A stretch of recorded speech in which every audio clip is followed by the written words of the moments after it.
Pembagian hadis dari segi kuantitas dan kualitasnya. Ya, cewek udah pada baca? Ya, cowok pasti belum. Jadi pembagian hadis itu ada kualitas dan kuantitas.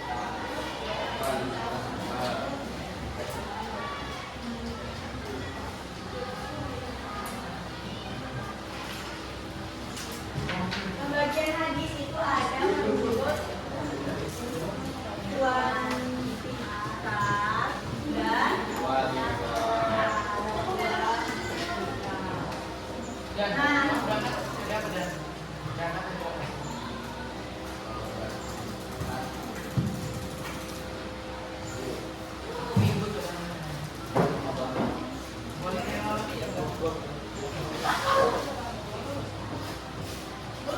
kuantitas dan masih ingat unsur-unsur hadis?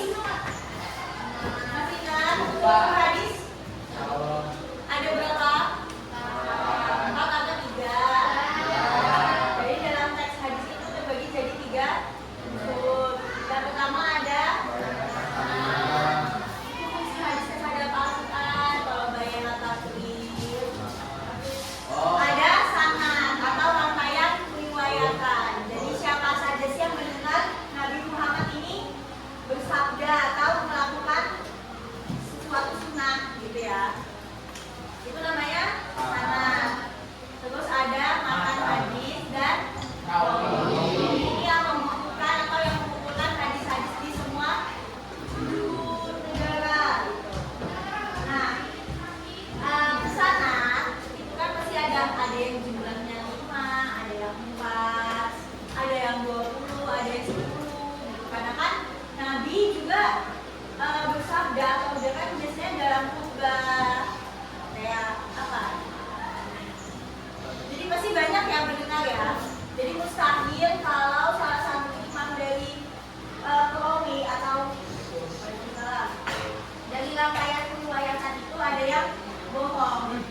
Gak mungkin kan kalau Nabi lagi khutbah nih, lagi isi ceramah lah intinya kita dengar ya di forum atau di masjid. Terus satu jamaah, semua jamaah itu bersepakat berdusta. Kan gak mungkin ya. Jadi hadis itu pasti sudah diyakini sebagai hadis yang benar. Tidak ada para perawi yang berniat untuk membohongi atau mengada-ngada kalau Nabi pernah berkata. Nah, banyaknya riwayat, banyaknya rangkaian riwayat atau banyaknya sanad itu disebut kuantitas. Jadi ada yang meriwayatkan banyak, ada yang sedikit. Kalau mutawatir itu berarti yang meriwayatkan itu Banyak. Ada yang mengatakan kalau kita lihat di LKS itu banyak sekali perbedaan pendapat. Ada Imam Abu Thayyib itu menurut beliau sekurang-kurangnya ada 4 orang yang meriwayatkan. Kalau kata Imam Syafi'i itu ada 5 orang. Jadi kalau riwayatnya atau perawinya rangkaian sanatan itu tadi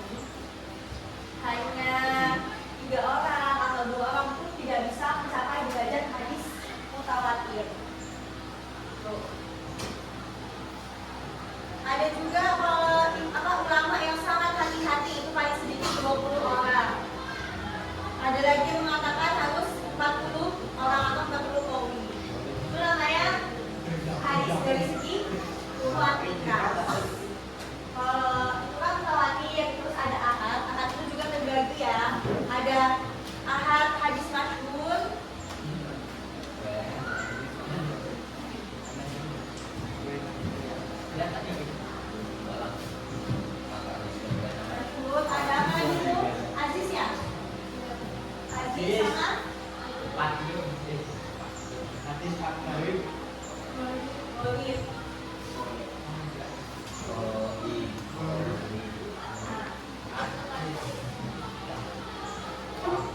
Jadi kalau hadis masyhur itu sebenarnya banyak yang riwayatkan. Tapi mungkin di salah satu perawi, di salah satu rangkaian perawi itu ada satu orang yang tidak mencapai syarat-syarat menjadi perawi. Ada maksudnya syarat-syarat jadi perawi? Apa itu coba? Di bab 1. Ya, tidak pernah melakukan dosa besar, tidak suka melakukan dosa kecil, atau dobit kuat hafalannya. Tidak lupa. Ya, tidak lupa. Jadi sebenarnya masyhur ini hampir mencapai derajat hadis mutawatir karena banyak yang meriwayatkan. Tapi sayangnya di antara salah satu riwayat itu ada yang tidak mencapai. Makanya itu hadis sangat menjaga kehati-hatian, apalagi kan untuk akidah ya. Makanya ini sebagian ulama ahli hadis berkeyakinan bahwa hadis ahad tidak bisa untuk menjadi sandaran akidah atau sandaran hukum. Nanti kalau tiba-tiba ada hadis yang mengatakan boleh tidak menggunakan jilbab, dan ternyata sebenarnya banyak yang mengatakan hadis banyak perawinya. Tapi ternyata di salah satu perawinya ada yang pernah berdusta, gitu. Maka langsung tidak bisa dikatakan hadis mutawatir. Makanya hadis ahad ini tidak bisa dijadikan sandaran hukum. Terus ada hadis aziz. Hadis aziz ini hanya ada 2 perawi. Terus kalau hadis wahid,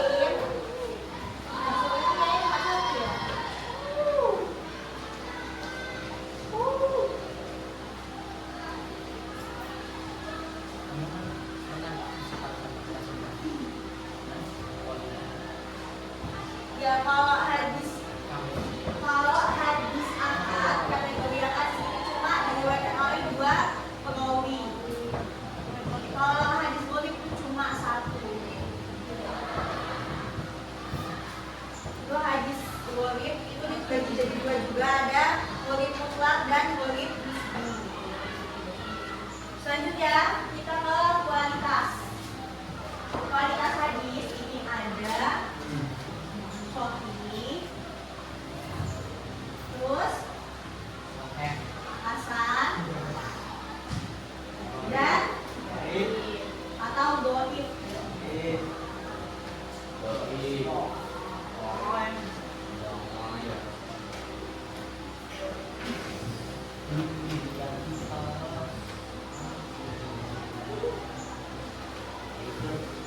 Jadi yang pertama itu hadis sahih. Hadis sahih itu dipastikan kebenarannya. Kita harus benar-benar meyakini bahwa hadis itu memang beneran ada, bahwa Nabi Muhammad memang pernah melakukan itu atau Nabi Muhammad pernah melaksanakan berkata atau bersabda. Hadis sahih. Ya, hadis sahih itu ada syarat-syaratnya. Ada berapa itu? A, B, C, D, E. 5. Hadisnya musnad, maksudnya itu hadis tersebut disanadkan kepada Nabi, disertai dengan sanad. Kemudian yang B, sanadnya bersambung, artinya antara rawi dari sanad hadis tersebut pernah bertemu langsung dengan gurunya. Terus apa lagi? C, D, E tadi sebenarnya sendiri ya. Mana yang tadi sebelah? Bagaimana?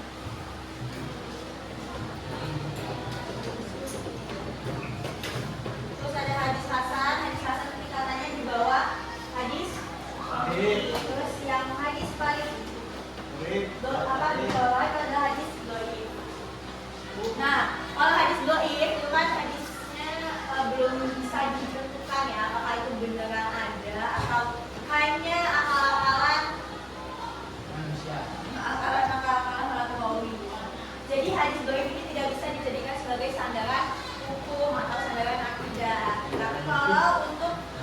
Fadilah itu bisa menggunakan hadis dhaif karena cuma keutamaan. Atau Fadilah enggak? Ya, cuma untuk keutamaan kayak keutamaan sholat rawatib itu kalau hadisnya dhaif nggak apa-apa. Kalian tahu sering kan dengar keutamaan sholat tarawih hari pertama, keutamaan sholat tarawih hari kedua, hari ketiga, banyak ya yang bikin story kayak gitu kan. Nah itu menggunakan hadis dhaif semua. Jadi hadisnya belum bisa dipastikan kebenarannya. Tapi karena itu untuk keutamaan, untuk fadilah, maka hadisnya bisa dipakai. Paham?